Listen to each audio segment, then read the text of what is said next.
leaving John Bon the 11-2 on market leader. Marvel de Cerisi next in 15-2.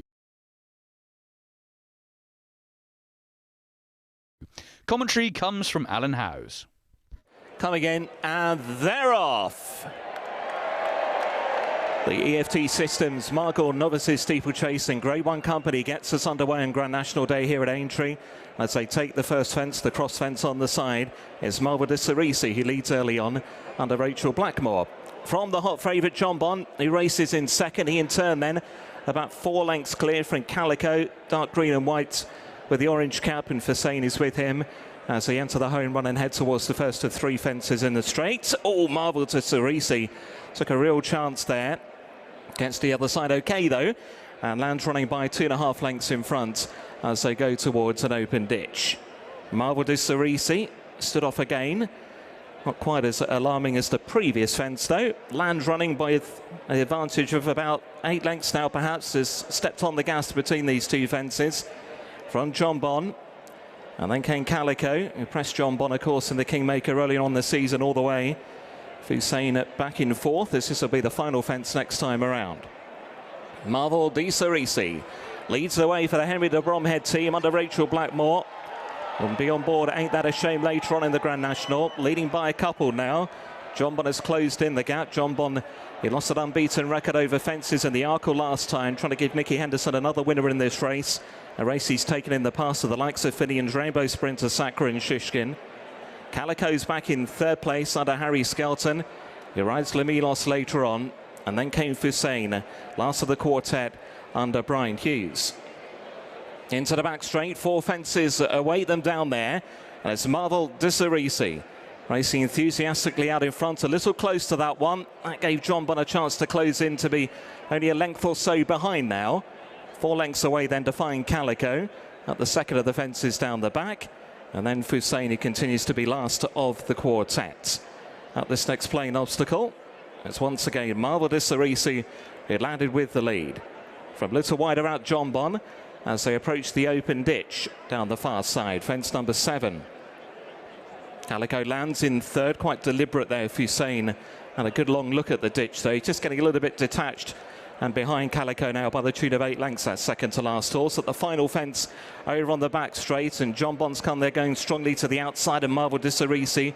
He tries to kick on again. Calico about 6 lengths behind, and Hussein continues, but some way behind the others now. So we're about to race down the side of the course, head towards the cross fence. John Bon to the outside of Marvel de Cerisi, with Calico about 5 lengths behind the leading pair. Then Hussein, that was 4 out. Calico is a bit too close there in 3rd position. Hussein continues last of 4 as John Bon strides into the lead and leaves Marvel de Cerisi toiling behind. He's given his running now. Calico is off in pursuit of John Bon as they enter the home straight with 3 to take. It's John Bon and Aidan Coleman at 3 and he sails over that from Calico, who lands in 2nd. Marvel de Cerisi is over in 3rd. Hussein just coming to that 3rd last as John Bon heads towards the final open ditch.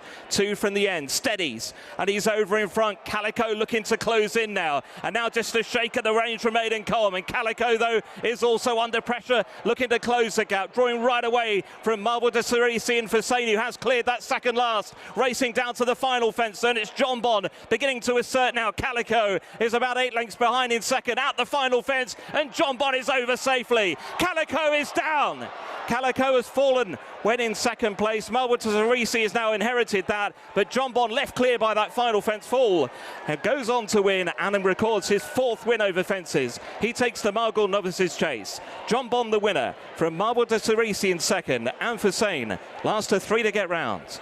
Straightforward stuff for John Bon, who lands another Grade 1. 11-2 on favourite. Goes in for Aidan Coleman, Nickey Henderson and JP McManus. 2nd was Marvel de Cerisi at 15-2. In the end, 43 lengths were put between John Bon and Marvel de Cerisi, but it didn't really tell the whole tale as Calico was running a big race prior to his late departure. That said, he wouldn't have got anywhere near the green and gold hoops of John Bon, who jumped for fun really, and actually has finished off the race with aplomb in what was a pretty quick time. This didn't tell us a huge amount more about his ability, but he did land a Grade 1, and he did it in style. John Bond has just won the Grade 1 Maghill Novices Chase here at Aintree, the first day on Randox Grand National Day. Aidan Coleman, of course, is his rider and his passionate defender at times. I know how much you love this horse, but that was a super round of jumping from him. Yeah, as always. I think when he spoke to me after the Arkle, I just didn't feel he kind of got out of that ground as well. Back and kind of more or less top of the ground now. It's this lovely slow side. He was much more at home, and he really jumps better off it because he's quite a low and neat jumper, and I think on that tacky ground at Cheltenham he just got stuck a little bit. But that was a different day. He still ran very well, obviously, and he's had a great career, hasn't he, so far, and onwards and upwards. Very much so. I thought you were probably going to say that springier ground was right up his street. Yeah, that's basically it. I think we still could go up and trip. There's lots of options for him. He could probably 2 miles good ground riding him aggressive or forward like that is he's a fan of that, but I think the way he relaxes and the way he jumps and the way he races now, I think you can do anything you want with him. That's why I've always defended him well, because he's been painted in a picture of not the easiest ride, but I've never felt it myself, and I'm the one riding him. So I think hopefully, but to be fair, I haven't had to defend him this year, so maybe people are coming on side. Well, I mean, he was doing his usual thing in the paddock. He was looking a bit sweaty, and people are going, "Whoa!" But it never translates to what he does in the race. Never, it hasn't either. He's here to race. He's a free sweater. I think he's free sweater even in home. And every horse that Nickey's has 2 rugs on, he's got one. He's a warm horse, and he's a walk in the park as well. They're quite precocious characters, very good sire, and that's what they kind of do. You know what I mean? They can get warm, and today he's not warm. It'd be probably not ideal, but I think look, he's mature. Well, he's just a very good horse, and he's a very nice horse, and I'm a big fan.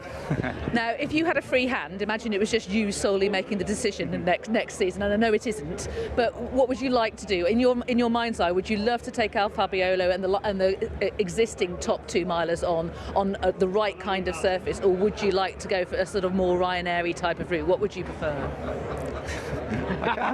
You're not going to expect me to answer that, Lydia, are you? I'd be happy to. Look, I think on good ground he's worth a crack at that, but obviously in the depths of the winter it's not necessarily always good ground, and I think you could chop and change with him whatever you want. I really do. I think he's that straightforward that you could do it. You could step him right up if you wanted, and I'm sure he'd be fine. But he's great fun to ride on good ground 2 miles anyway. So that's the most fun anyway. So it's See, I did get an answer. It was worth asking. It's for fun. John Bond's trainer is, of course, Nickey Henderson. And